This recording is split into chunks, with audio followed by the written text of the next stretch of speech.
YouTube and my channel Annabelle, and today I'm doing Netflix's Queen Charlotte, Bridgerton story. It is took 15 and it's 6 episodes long. Overall, I felt that the story was a little rushed. I know in the UK we don't do speculative history because of dignity and respect for the people that lived in those times and who have died and had it really, really hard. That's one of the reasons why we don't do speculative history in the UK, because we've got so much history to learn. Why do we need to make any history up? We really don't. We just appreciate what we've got. And I know some people might dislike their history from certain countries, but at the end of the day, that is your story. You can only build on it and make a better future by knowing your history to improve. Anyway, I thought that they did a great story overall. I love the relationship between Queen Charlotte and George. That is 100% historical accurate. George and Charlotte were devoted to each other, 100%, that is true. So I felt that that was really well done. Older women's lives being explored as a side plot. Loved the Lady Danbury and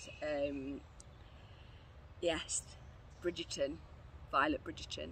Loved that dynamic, loved it. Felt that it was really empowering as well, because women don't often get to talk about gardens in that way.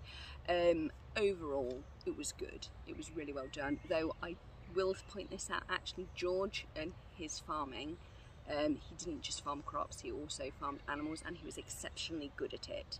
It wasn't a sign of his madness, he was just really interested in that. He was also interested in science, not just astronomy.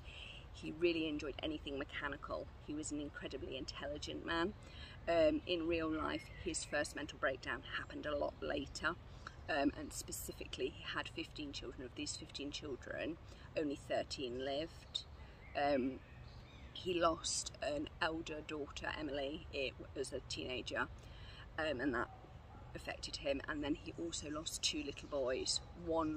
Both of them were under 7 years old, and he was actually seen to have fake conversations with them once they had died. He was very, very upset by their deaths, and that triggered his first mental breakdown.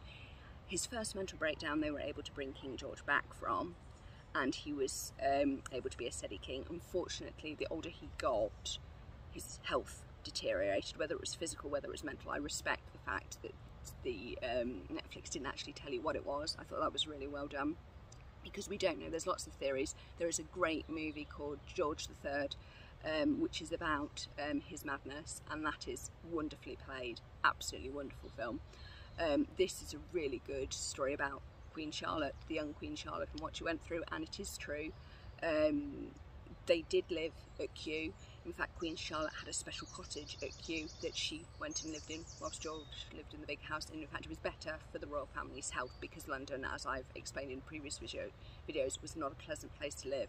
So they did have Buckingham House. That was brand new. It wasn't Buckingham Palace of today. But they spent quite a lot of time at Kew because the weather was better and the air was better, and it was thought to be better for everybody's health, not just the king's mental health, physical health as well. Queen Charlotte lived in a cottage there. She was well liked, invented a tart, Apple Charlotte. She was a well respected queen in her own right, and there are reasons why her family delayed having children, and it was mostly because they didn't want to leave their mother, because they knew what Mum was coping with. And I love the scene where they're all sort of like not being painted in that picture because they know that Dad's not there, so the royal family is actually there, but it is not there. I thought that was very well done. Overall, I'm going to give it a 4 out of 5. I enjoyed it. Speculative history is not something that we do in the UK very much, because we've got so much real history and it's considered disrespectful. But overall, I felt that they actually handled everything really well, with the Bridgerton side story bolted on, but the royal family itself was treated really respectfully. So that's me. So like, comment and subscribe, and I'm hoping that you're staying safe. Bye.